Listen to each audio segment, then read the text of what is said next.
Okay, let's dive right into this. Welcome to today's Explainer, where we're looking at one of the absolute most bizarre and hotly debated figures in all of human history. We're talking about the Roman Emperor Caligula. I mean, his reign lasted barely 4 years, but man, those 4 years, they became the absolute gold standard for imperial madness. We're going to unpack some of the most outrageous stories attached to his name and ask a really important question about where the line actually sits between historical fact and ancient propaganda. So, I want you to picture something for a second. Imagine you're commanding the absolute greatest, most disciplined, frankly terrifying military force on the planet. You've marched them for miles. You can hear the clanking of all that heavy iron armor, the synchronized thud of thousands of boots. You march them all the way up to the coastline of the English Channel, and then you order them to draw their weapons and literally start stabbing the water. I mean, picture the utter confusion on the faces of these elite soldiers. It sounds like absolute fiction, right? Well, that kicks off part 1 of our Explainer, War on the Ocean. Now, what's really interesting about this slide is how it captures our first massive historical legend. According to the ancient accounts, Caligula took his highly trained military might, we're talking thousands of battle-hardened Roman soldiers, and marched them right up to the shoreline. The sheer scale of the absurdity we're about to look at is just going to leave you breathless. Because instead of boarding ships or, fighting an actual opposing human army, the emperor issues this completely baffling command. He tells his highly disciplined men to attack the ocean itself. Literally. He had them slashing at the sea waves with their swords, throwing spears into the surf. He was officially declaring war on Neptune, the Roman god of the sea. He was essentially treating the ocean itself as some sort of rebellious province that needed a good punishing. Which naturally brings us to part 2, spoils of the sea. Look, any successful military campaign needs to end with the victors claiming their well-earned loot, right? That's just how it works. But if you have just quote-unquote conquered the mighty ocean, what exactly do you take home to Rome to prove your absolute dominance? Like, what on earth is the ultimate prize for defeating water? Seashells. Yep, you heard that correctly. Seashells. The great and mighty Roman army, literally the most lethal fighting force on the planet, fresh off their big victory over the sea waves, was ordered to act as glorified beachcombers. They spent hours scouring the sand, filling their heavy bronze Roman helmets and their tunics with literal seashells. And they didn't just collect them for fun. They collected these seashells to serve as the literal spoils of war. This was the official prize, the undeniable proof of Caligula's victory. He even allegedly planned to build a massive monument or hold this huge, extravagant military triumph back in Rome to show off these shells, parading them around exactly as if they were giant chests of plundered gold from a conquered nation. Okay, let's move to and see how this builds in part 3, the royal racehorse. Because listen, if you thought his military strategy was weird, just wait until you see how he managed his personal stables.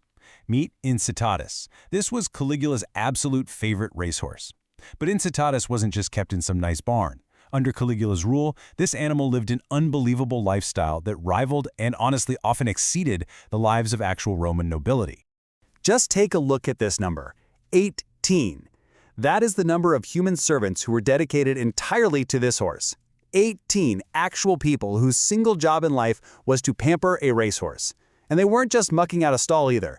These servants were tasked with hosting lavish dinner parties in the horse's name. Their duties even included enforcing absolute silence in the surrounding neighborhood so the horse could get a good night's sleep before a big race. Can you imagine?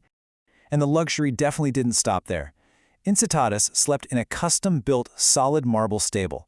It was fully equipped with a carved ivory manger. I mean, just imagine the sensory overload of stepping into a horse stall crafted from literally the most expensive building materials in the ancient world. Whenever he was taken out, he wore these exquisite harnesses, completely encrusted with precious jewels.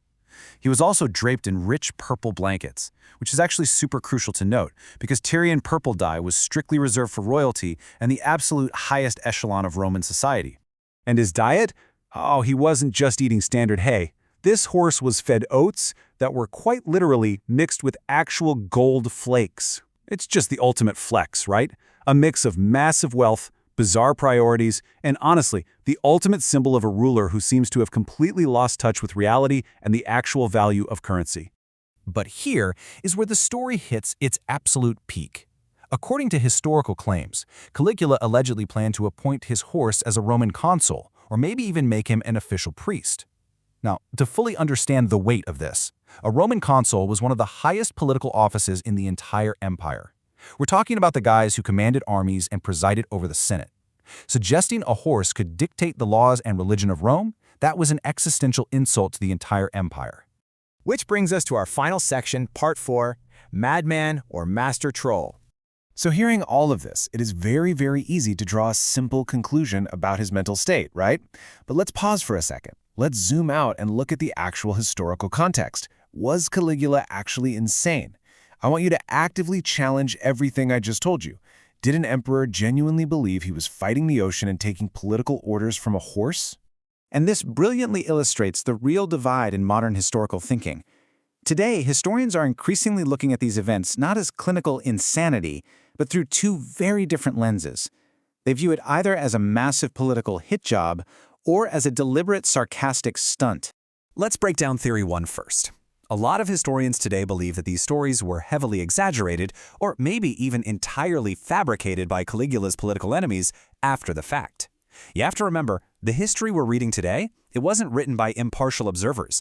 It was written decades after he was assassinated, usually by the wealthy senators and elites who absolutely hated his guts.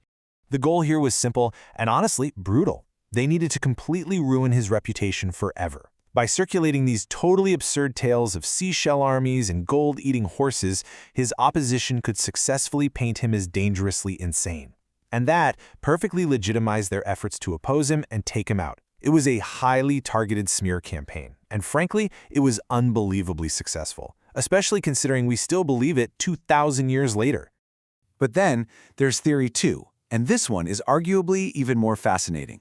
What if the stories are completely true, but the intent was completely misunderstood? What if Caligula wasn't crazy at all, but was actually executing a deliberate, highly visible prank?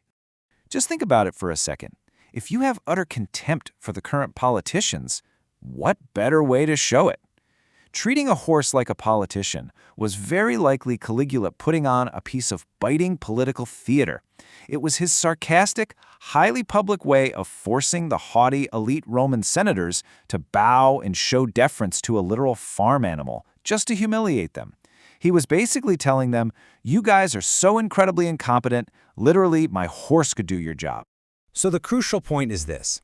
What we often take as established, bizarre history might actually just be ancient political propaganda at work. It functions so much like modern fake news, right? Manipulating the narrative to absolutely destroy a rival's legacy or just completely missing the sharp satire behind a leader's actions. Which leaves us with one incredibly provocative thought to end on today. As we look back at these bizarre stories of throwing swords against the sea and jewel-wearing horses, was ancient history's greatest madman actually just history's greatest victim of fake news? It completely changes how we read the past, doesn't it? Thanks for joining me on this explainer. Keep questioning what you read, and I'll catch you on the next one.